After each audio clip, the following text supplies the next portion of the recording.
You're listening to The Social Workers on WCDB Albany.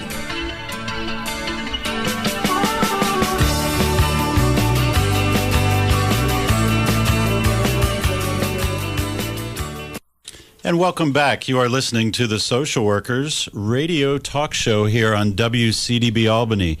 My name is Eric Hardiman, and I'm your regular co-host. We're here with my also regular co-host, Alyssa Lotmore. Welcome back, Alyssa. Hey, Eric.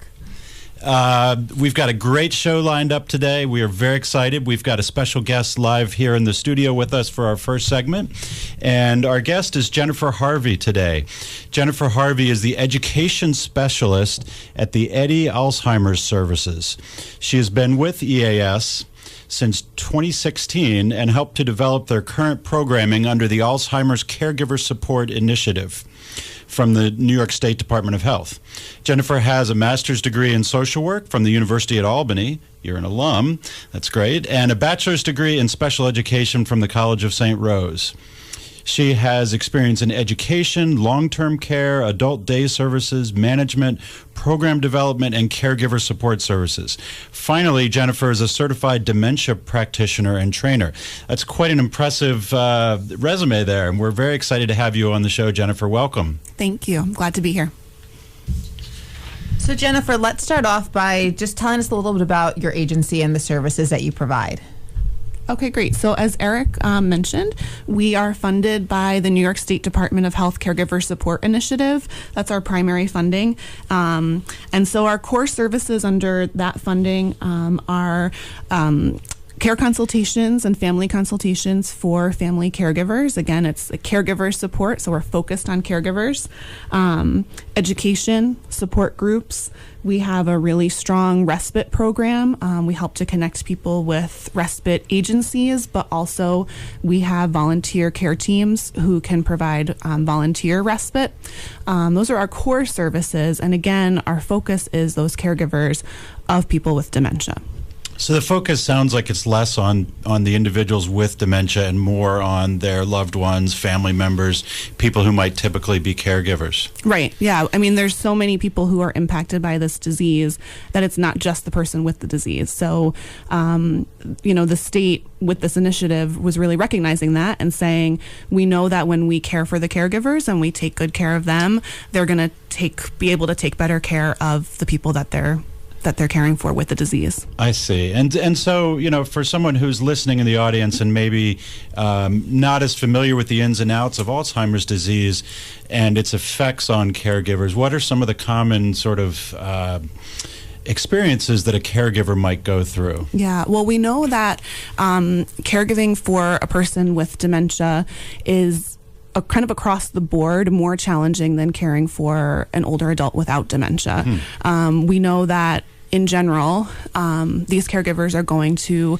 do more of the financial management, the medical management, the day-to-day management of that person's life and well-being. We know that they're also going to end up eventually probably helping with more activities of daily living. So things like bathing, toileting, Sure. dressing over the course of the disease. So we know that it is really, really challenging, and it takes a lot of time, effort, commitment. Yeah, and they get burned out. And I would imagine patience.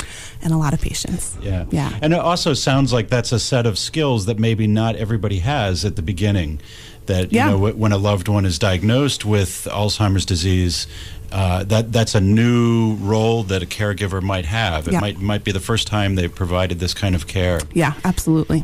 So there's a whole set of issues around that, around how to help someone learn new skills. Right. Yeah. So social workers are in a lot of different settings, and I'm guessing there's a pretty big social work presence in your agency. Can you tell us a little bit about the role of the social worker? Mm-hmm. Yeah, absolutely. We're actually really, really lucky that we have a lot of social workers on staff. So there are 6 of us out of, I think our team is 11. There's a lot of us. I always like to say that 4 out of 6 of us are IAP graduates. at the School of Social Welfare, and actually 5 out of 6 of us are School of Social Welfare grads. So you say IAP. Can you tell the Yes. listeners what that stands for? Yes, that's the Internships in Aging project here at the School of Social Welfare. Yeah. So I always like to point that out. Because we have chosen to specialize in gerontology and working with older adults, and so the fact that we're all together is really a nice group. And I believe that was your specialization when you were in the Yes. MSW program? That's right. So what got you interested in working with the older population with gerontology? I actually have a really interesting story of how I ended up in social work. I got my bachelor's in special education. So, when you're 18 years old and you decide, I like to help people and I like kids, so I guess I'll just be a teacher. But after teaching for a few years, I realized I needed some kind of a change. Discovered social work kind of haphazardly, decided to get my MSW, and my first year internship was at an assisted living locally, and I just fell in love with the population, and my supervisor encouraged me to kind of make that my focus. I did, and I haven't turned back. That's my people now. Yeah. Great. So your agency also takes students, sometimes IAP students who are currently in the program under the direction of Linda Mertz, who coordinates the program. Can you tell us a little bit about the student experience? Because this is a setting that some students might not have worked with this population and they might not be sure what to do, because there's a medical component, there's also the social work component. Can you talk a little bit about how you introduce students to this field, this population? Mm-hmm. Yeah, absolutely. We love having interns. It's a really great experience because we all do something a little bit different. We have social workers who work directly with the caregivers. We have social workers who work directly with the people with the disease. We've expanded our services, so now we're able to support people who are living alone with the disease. We provide education, so there's opportunities to learn how to educate not only the caregivers, but larger groups of professional caregivers and family caregivers. We also do a rotation with our day program. So the students have an opportunity to work directly with older adults who may have dementia, but may also have a lot of other health and mental health concerns. Sure. So students can expect to really get some really good hands-on experience working with folks that have Alzheimer's disease, but also with caregivers, it sounds like? Yeah, absolutely. Great. Now, it seems like your agency is doing some great work. Are there any accomplishments, I'm sure there's many, but the things that stood out to you about your agency, or one of the reasons maybe why you chose to work for this agency? Because there's a lot of different programs out there for individuals. What are some things about the Eddy that stands out to you? So one of the just greatest accomplishments of Eddy Alzheimer's Services is how much we've grown over the course of just a few years. So I'm really proud of the fact that we're always looking at ways we can expand our services. We're also really creative in terms of thinking about all of the needs of the caregiver. So there's those practical needs that they have, but there's also the emotional and the spiritual and all of those needs that they also come with. So, this spring we're doing a caregiver retreat. We've expanded some of our groups and we're doing, kind of more interesting support groups. We have an ambiguous loss support group. We have a mind-body skills group that one of our social workers leads. We're looking for opportunities for joint enrichment. So, times that our caregivers can come with their loved one who has the disease to a safe place and be able to spend time and make new memories with them. So I'm just really proud that we have a group that's always looking at the needs of the caregivers as they come up and then saying, well, what can we do to address that need? And we're lucky that we have the flexibility and the kind of openness to be able to do that. So you mentioned a lot of different ancillary supports and program services that you have. One of the ones you mentioned was ambiguous loss, a group that focuses on that. Can you explain for listeners what that means and sort of what that concept is? Yeah, so the concept of ambiguous loss is that it's the difference between a concrete loss that we can kind of name and deal with, and the idea of this ongoing loss. And that's really what dementia is, that there's a series of losses that we sometimes don't even realize we're grieving as we're grieving them, and yet still having to care for that person who we're grieving. So that idea of not being able to really name these losses that I'm experiencing, but having the feelings that go along with that. And so this group really addresses, what is it like to be grieving and caring at the same time? So for those listening, I mean, you're talking about a lot of services that your agency provides. What is the best way for individuals who might want to find out more or say, hey, this is the service that I might benefit from, or my loved one might benefit from? What's the best way for them to contact you? So the best way to contact us is to call our main number, and that's 518-238-4164. Sarah will answer the phone. I hope she doesn't mind me calling her out, but we're a small team.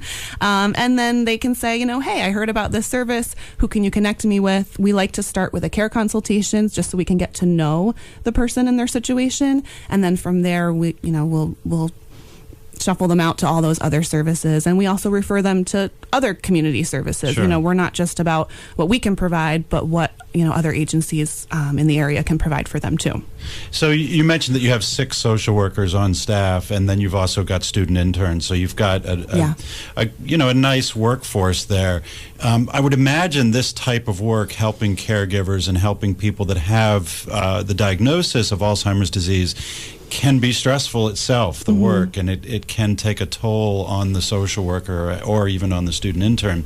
Can you talk a little bit about maybe how staff are supported, and what are some of the things staff can do when they are stressed out with providing these services? Yeah, well, we're really good at supporting each other. So we take time to go into each other's offices and close the door and say, I'm struggling with this situation and I just need to talk about it. We talk with our caregivers. Sometimes they'll say, I feel bad that I'm, laughing about this situation or and we say, no, sometimes you have to laugh, So we try to laugh. We try to, make situations a little lighter when we can.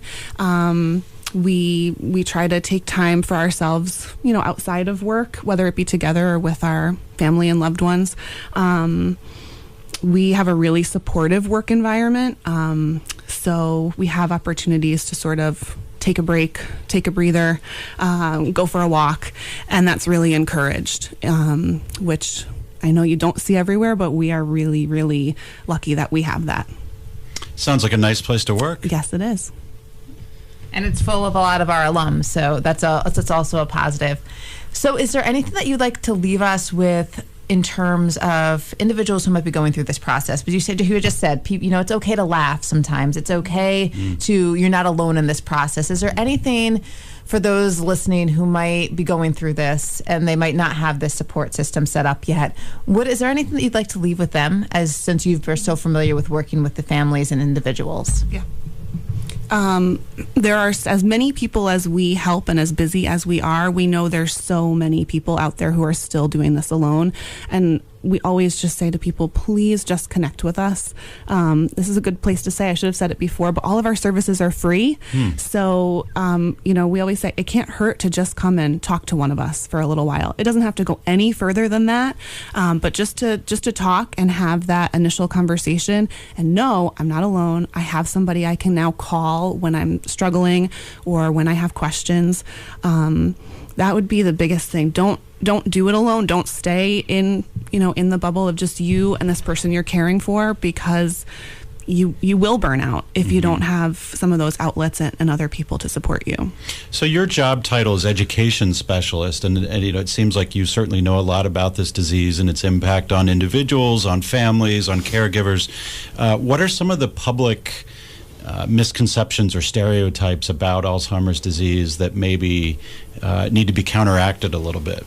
There's still a lot of stigma around dementia. People don't want to talk about it. people start to maybe see these cognitive changes in themselves, and they try to hide them. They don't want people to know about them because there is a stigma attached to it. People don't get diagnosed as much as they should, or as early as they should, because we know when folks get diagnosed, they can get the help that they need. There's a lot of denial for the person with the disease as well as their family members.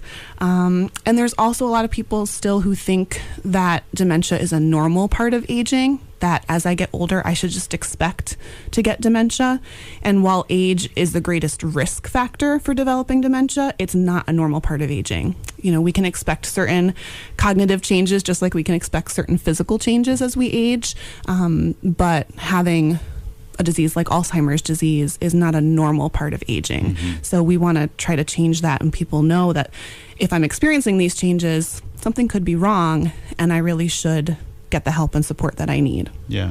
And part of the role of social work, I mean, we've talked about this on the show, and even with our radio show, but in social work in general, one of the roles is to educate, whether that's educating families, whether that's educating people who are diagnosed with certain illnesses, diseases, conditions, or educating the public at large. And I think it sounds like that's a role that you've embraced and really enjoyed. I mean, you've been certified as a dementia trainer. You are an education specialist, and so that role of being not just a social worker in terms of helping people, but also an educator. Yeah, that's a big part of what I do now, is training professional caregivers as well as family caregivers. And I find that having that social work background in the training is really a strength. It really helps me to talk to people not just about the practical and, hey, here's the information about the disease and this is what you should do, but about why it's so important. Talking about emotional health as well as the physical health. So yeah, it's really important. Great. Well, it's very important work. We're glad that you're doing it. If you've just tuned in, we've been interviewing Jennifer Harvey from the Eddy Alzheimer's Services here in Albany. And it's been a great interview. Learning about Alzheimer's services, particularly for caregivers in the Albany Capital District. And Alyssa? No, I just want to thank you for your services that you do with the community, but also as an alum coming back, being on our radio show, your agency seems to support a lot of the alums, or they're attracted to your program. So I want to thank you for the work that you do, but also as an alum, giving back and sharing education with our students, with our our community through our school's radio show. So I do want to thank you about that, and congratulations on all the success that you're having with your. I'm glad you're not a special ed teacher, I should say, but you seem to be making a lot of powerful impact and doing great work as a social worker. And just as a follow-up, April is Community Engagement Month here at the university, and that's part of this process for our radio show, but also for the social work profession at large, is how to engage with the community, and partially through your education, but also through your work with families and caregivers, and certainly your work with our students here at the University of Albany. You are demonstrating with us how to engage with a community partner, and so how the university can work with the Eddy, with your program, with your services, with your agency to really engage in a more meaningful way. And so that's something that we're really thankful for. Thank you. Great. So we hope you've enjoyed this interview. Thanks for listening to The Social Workers on WCDB Albany 90.9 FM. Stay tuned.